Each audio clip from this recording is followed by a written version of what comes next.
कोई risk factor भी है क्या? वो कौन लोग हैं जिनमें ज़्यादा चांसेस हैं एनलार्जमेंट ऑफ प्रोस्टेट के, स्पेशली अर्ली एजेस में?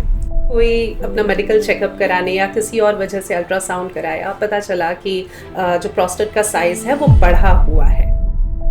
प्रोस्टेट का बेसिकली जो ट्रीटमेंट है वो सिम्टम्स पे ही डिपेंड करता है। अगर साइज बढ़ा हुआ भी है आपके रूटीन चेकअप में तो ज़रूरी नहीं है आपको ट्रीटमेंट लेना ही पड़ेगा। तो अगर आपको सिम्टम्स नहीं है किसी पेशेंट को और उसको अल्ट्रासाउंड में साइज बढ़ा हुआ है तो आप ब्लैडर में यूरिन अगर अंदर इकट्ठा रहता है तो वहाँ पे स्टोन्स बनने लगते हैं ब्लैडर में, तो स्टोन्स बन जाते हैं, इन्फेक्शन हो जाता है ना, रिटेंशन हो गया।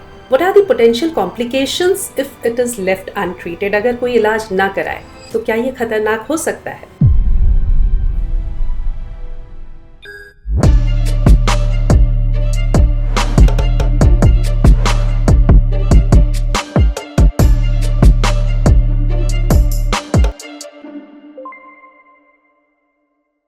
Hello and welcome to Men's Good Health, the show that brings down health topics to make you more informed, more empowered. Men's Good Health podcast पर आज मैं हूं आपकी होस्ट संयुक्ता और आज एक ऐसे टॉपिक पर हम बात करेंगे जिससे दुनिया भर के लाखों पुरुष प्रभावित है। हम बात करेंगे बेनाइन प्रोस्टेटिक हाइपरप्लेसिया यानी BPH पर। अगर आप या आपके जीवन में कोई ऐसा पुरुष है जो बार बार बाथरूम जा रहा हो, खास तौर पे रात में, या फिर यूरिन की जो स्ट्रीम है वो कमज़ोर पड़ रही हो, या फिर यूरिनेशन में ही दिक्कत आ रही हो, तो ये सब साइन हो सकते हैं BPH के। Non cancerous enlargement of prostate यानी BPH, और ये एज के साथ और ज़्यादा कॉमन हो जाती है और ऐसे में बहुत ज़रूरी है कि हमें इसकी सही जानकारी हो। तो ये एक फ्रस्ट्रेटिंग सिम्टम्स वाला कंडीशन तो है, लेकिन गुड न्यूज़ इज़ कि ये ट्रीटेबल है और आप इस सफ़र में अकेले नहीं हैं। तो आज BPH पर अधिक जानकारी साझा करने के लिए हमारे साथ डॉक्टर श्रेय जैन हैं। आप जाने माने यूरोलॉजिस्ट हैं और फिलहाल मेरठ में यूरो एंड गायनी क्लिनिक में प्रैक्टिस कर रहे हैं। बहुत बहुत स्वागत डॉक्टर जैन आपका। Thank you for calling me. और मैं पूरी कोशिश करूंगा कि सभी लोगों के जितने भी डाउट्स हैं BPH या प्रोस्टेट को लेके थोड़े मैं क्लियर कर पाऊंगा आज। बिल्कुल डॉक्टर जैन, BPH पर तो आज हम आपसे बात करने ही वाले हैं, लेकिन उससे पहले ये जानना चाहेंगे कि मोटिवेशन आपको कैसे मिला डॉक्टर बनने की, और साथ ही साथ उसमें भी आपने स्पेशलाइजेशन यूरोलॉजी क्यों चुना? डॉक्टर बनने का तो ऐसा था कि शुरू से हम लोग के फैमिली में भी काफ़ी मोटिवेशन था स्टडीज़ को लेके, और मेरे फादर डॉक्टर हैं तो उसमें काफ़ी फैमिली से काफ़ी सपोर्ट मिला इस चीज़ को लेके कि आगे चल के क्या कर सकते हैं। और मुझे लगा कि कोई एक सब्सटेंशियल चीज़ अगर है जो कि मैं अपने लिए और सोसाइटी के लिए कर सकता हूँ तो वो डॉक्टर बन के काफ़ी अच्छे से अचीव कर सकते हैं हम लोग, कि हम लोग काफ़ी लाइफ इम्पैक्ट कर सकते हैं अपने इस प्रोफेशन से। और उसमें भी urology as a specialization? Urology मुझे शुरू से इसलिए पसंद था क्योंकि यूरोलॉजी काफ़ी वेरीड ब्रांच है, मतलब उसमें हर चीज़ का ट्रीटमेंट जो है, काफ़ी चीज़ें मतलब एडवांस ट्रीटमेंट भी है, जैसे एंडोस्कोपी है, लेप्रोस्कोपी है, लेज़र्स हैं। तो मुझे इन सब चीज़ों से काफ़ी फैसिनेशन था कि लेज़र्स, एंडोस्कोपी, ओपन सर्जरी तो सारी फील्ड्स में होती है, बट यूरोलॉजी में एंडोस्कोपी और लेज़र्स का, लेप्रोस्कोपी का काफ़ी अच्छा, और आजकल रोबोट का काफ़ी अच्छा यूज़ हो रहा है। काफ़ी न्यू टेक्नोलॉजीज जो है उसका इस्तेमाल यूरोलॉजी में देखने को मिलता है। बहुत अच्छी बात आपने बताई डॉक्टर जैन। और अब BPH पर हम बातचीत के सिलसिले को आगे बढ़ाते हैं। सबसे पहले तो BPH ये है क्या? BPH यानी कि बेनाइन प्रोस्टेटिक हाइपरप्लेजिया जिसको बोलते हैं जी। तो इसमें प्रोस्टेट जो कि एक ग्लैंड होता है हम लोग के यूरिनरी सिस्टम में, ब्लैडर और यूरेथ्रा के बीच में, तो ये एज के साथ साथ ये ग्रो करता है, और उसमें जब इसका एनलार्जमेंट, जिसको BPH बोलते हैं, एनलार्जमेंट को BPH बोलते हैं बेसिकली। BPH एक हिस्टोपैथोलॉजिकल टर्म है, so we should not use, या हम लोग को ये यूज़ नहीं करना चाहिए रूटीन लैंग्वेज में। हम लोग एनलार्जमेंट यूज़ कर सकते हैं, प्रोस्टेट एनलार्जमेंट, वो ज़्यादा बेटर वर्ड है। BPH इज़ अ हिस्टोपैथोलॉजिकल, मतलब जो बायोप्सी में जो रिपोर्ट आती है उसको बोलते हैं। आम भाषा में जिसे हम कहते हैं कि प्रोस्टेट बढ़ गया है, एनलार्जमेंट ऑफ प्रोस्टेट। जी। तो जैसा कि आपने मेंशन किया कि उम्र के साथ साथ प्रोस्टेट बढ़ता है, तो क्या ये उतना ही कॉमन है जैसे दूसरे साइन ऑफ एजिंग्स हम देखते हैं कि बाल हमारे सफ़ेद हो रहे हैं या स्किन में जो है रिंकल्स आ रहे हैं, तो उसी तरह से इसे भी हम देख सकते हैं? जी जी, बिल्कुल बिल्कुल सही कहा आपने कि बाकी साइंस ऑफ एजिंग जैसे हैं उसी तरह प्रोस्टेट हर हर मेल पे एक पर्सन में वो बढ़ेगा, एज के साथ बढ़ेगा, ग्रो करेगा। बट कुछ पेशेंट्स में ज़्यादा ग्रो करता है, कुछ में कम ग्रो करता है। तो डिपेंड्स अपॉन उसकी क्या जेनेटिक्स हैं या उसकी क्या बैकग्राउंड है, क्या उसका लाइफस्टाइल है, उसके अकॉर्डिंग कुछ लोगों में ज़्यादा ग्रो करता है, कुछ में कम, बट ग्रो सब में करता है। प्रॉब्लम बट इतना कॉमन है कि 80% 70 ईयर्स में या 80 ईयर्स तक आते आते 80% of the people will have some kind of prostate problem.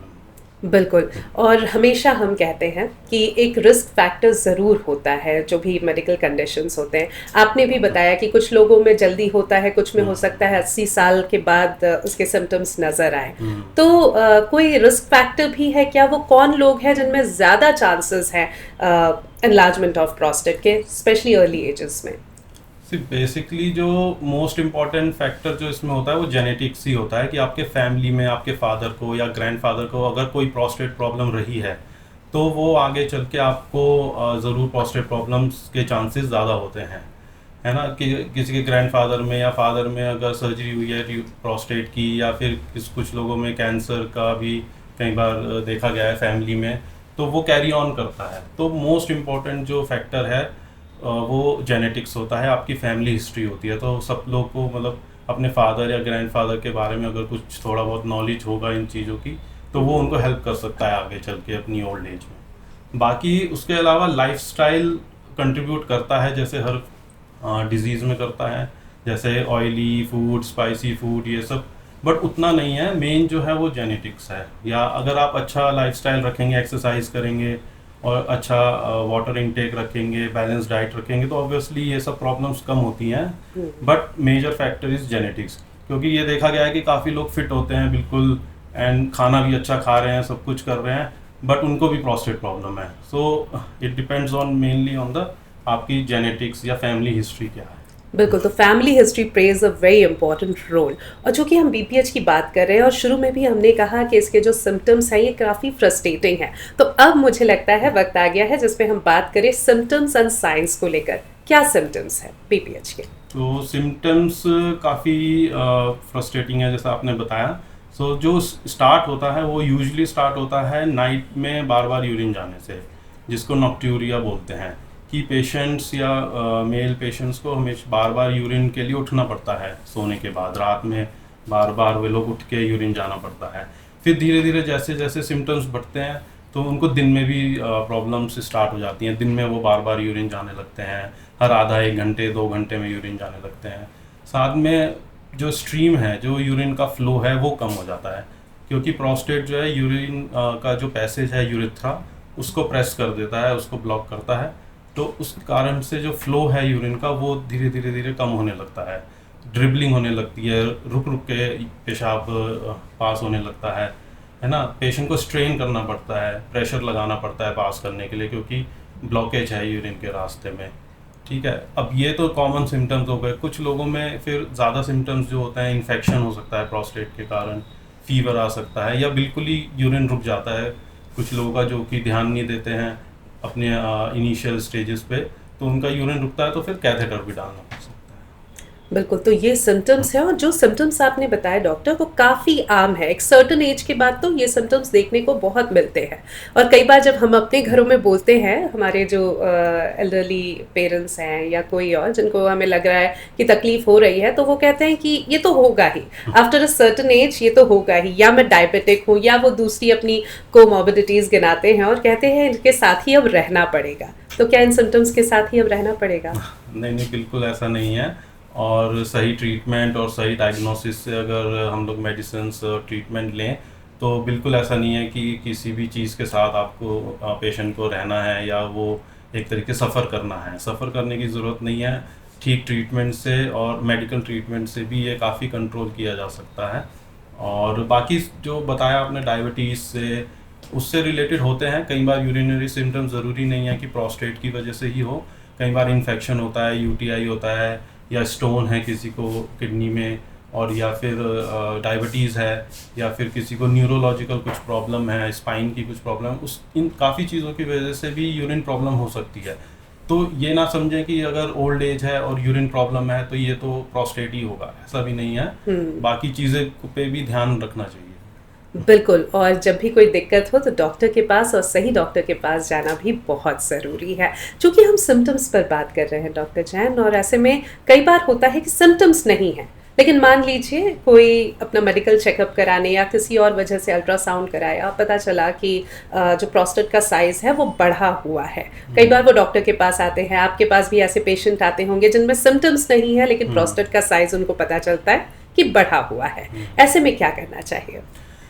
Prostate का बेसिकली जो ट्रीटमेंट है वो सिम्टम्स पे ही डिपेंड करता है। अगर साइज बढ़ा हुआ भी है आपके रूटीन चेकअप में तो ज़रूरी नहीं है आपको ट्रीटमेंट लेना ही पड़ेगा, है ना। तो अगर आपको सिम्टम्स नहीं है किसी पेशेंट को और उसको अल्ट्रासाउंड में साइज बढ़ा हुआ है तो आप ट्रीटमेंट की कोई ज़रूरत नहीं है।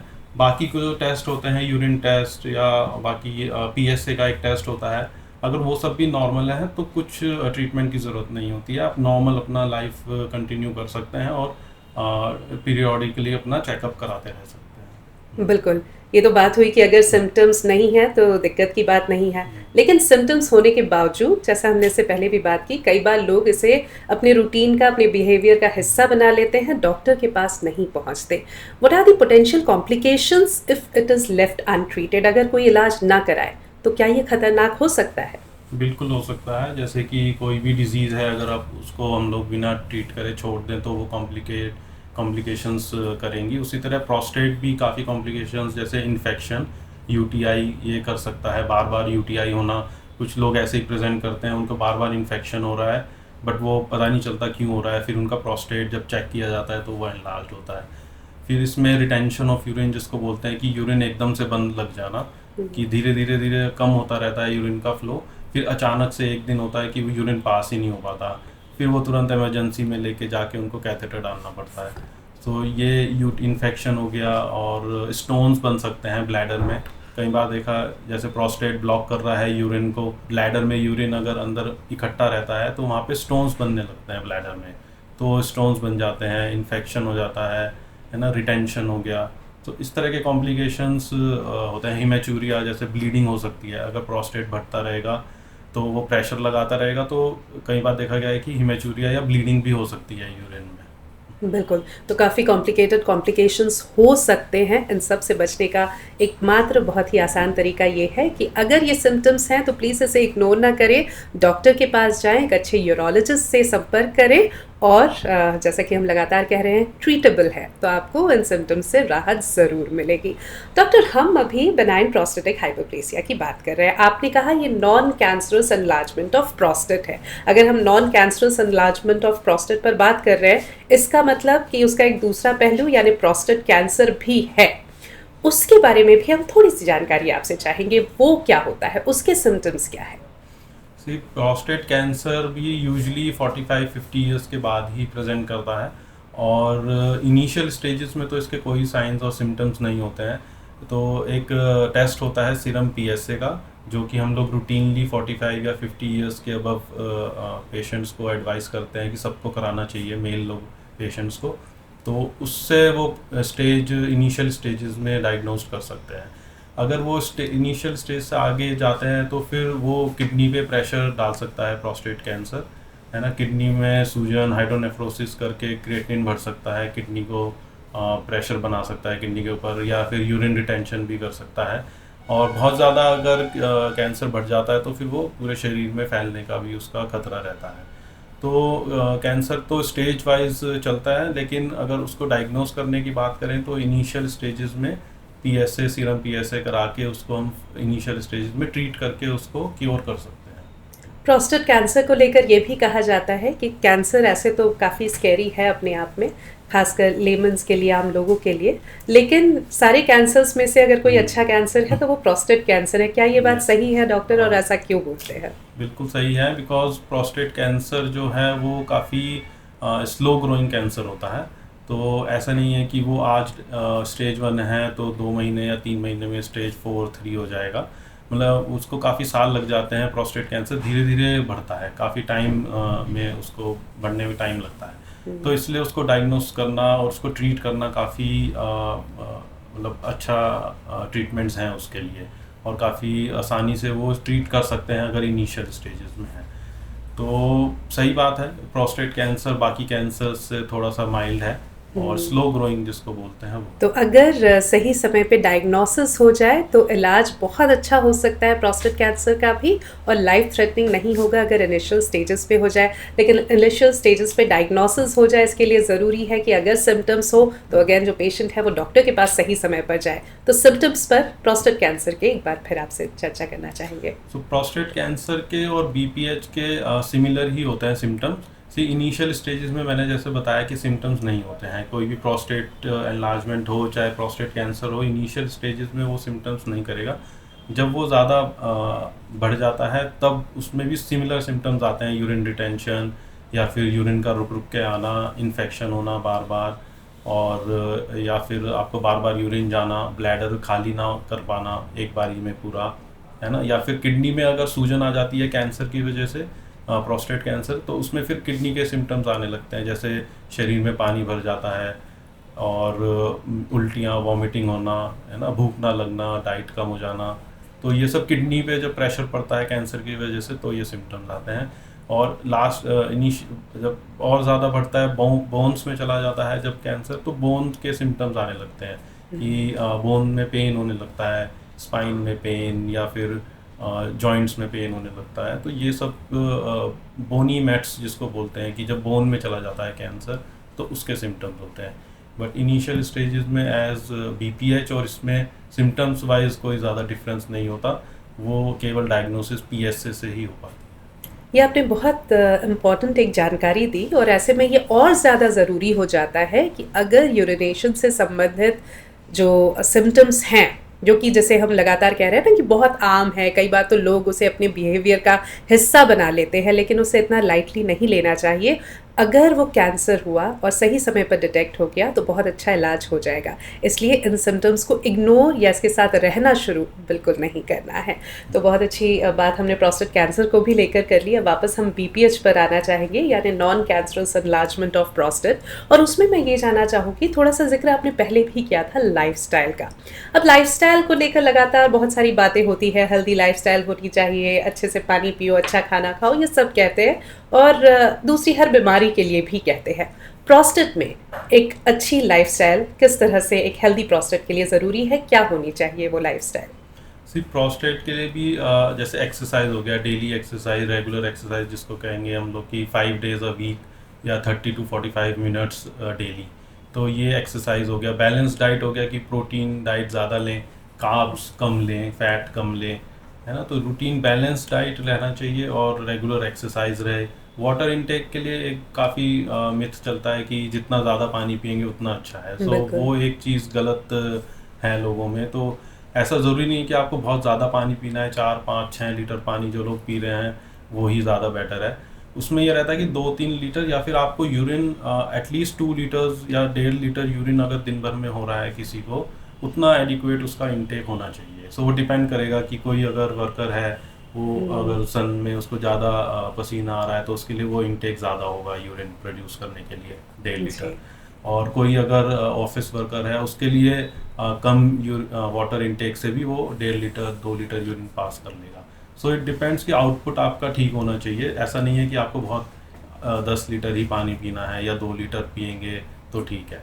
तो डिपेंड्स अपॉन, बहुत मॉडरेट अमाउंट में पानी पीना चाहिए, बैलेंस डाइट, रेगुलर एक्सरसाइज, ये सब चीज़ें अगर रहेंगे तो प्रोस्टेट भी हेल्दी रहेगा। पानी को लेकर बहुत अच्छा आपने एक मिथ जो है वो बर्स्ट किया कि बहुत सारा पानी नहीं, एडिक्वेट पानी पीना चाहिए। और कई हम में से हैं जो सुबह उठ के सबसे पहले 1 1.5 लीटर पानी पीते हैं, फिर दिन भर शायद ही पिए, फिर शाम को 1 1.5 लीटर पीते हैं, फिर सोने से पहले पीते हैं, फिर बीच में अगर नींद में उठते हैं तो फिर सोने से पहले पानी पीते हैं। तो पानी पीने का कोई नियम भी है कि किस तरह से पीना चाहिए, सही तरीका पानी पीने का? तो जनरली रेगुलर इंटरवल्स पे थोड़ा थोड़ा पानी लेते रहें, वो ज़्यादा बेटर होता है। इसके बजाय कि आप एक बारी में 1 1.5 लीटर लें और फिर पूरे दिन कुछ ना लें। दूसरा, खाने के बाद पानी लेना ये थोड़ा सा अनहेल्दी माना जाता है। खाने से पहले आधा घंटा पहले आप पानी या लिक्विड लें तो वो ज़्यादा बेटर होता है। तो और रात में तो बिल्कुल यूरिन लिक्विड नहीं लेना चाहिए, खास करके ओल्ड एज लोगों को, क्योंकि रात में इनटेक करेंगे तो फिर उनको यूरिन बार बार जाना पड़ेगा और फिर उनको वो स्लीप डिस्टर्ब होगी। तो रात में सोने के 2 घंटा या 1 घंटा पहले कोई भी खाना पीना सब बंद कर देना चाहिए। जैसे कोई 10 बजे सो रहा है तो 8 बजे तक उसको सब अपना फूड इनटेक, वाटर इनटेक सब बंद कर देना चाहिए। फिर सुबह तक उसको नॉर्मल कोई लिक्विड नहीं लेना चाहिए। चाहे आप रात में उठना पड़ रहा हो किसी को, तो भी लिक्विड इनटेक रात में नहीं होना चाहिए। और मतलब अर्ली स्लीप का इसलिए ही फ़ायदा रहता है। जी। जब बीपीएच के सिम्टम्स आप बता रहे थे तो एक बहुत अहम सिम्टम आपने बताया कि रात में नींद से उठ के बार बार पेशाब के लिए जाना। ये बहुत आम है, बुजुर्गों में ये फिर बहुत देखा जाता है, लेकिन जब उनसे बोला जाता है तो अगेन वो ये कहते हैं कि ये तो सबके साथ होता है, 2-3 बार तो सब उठते हैं।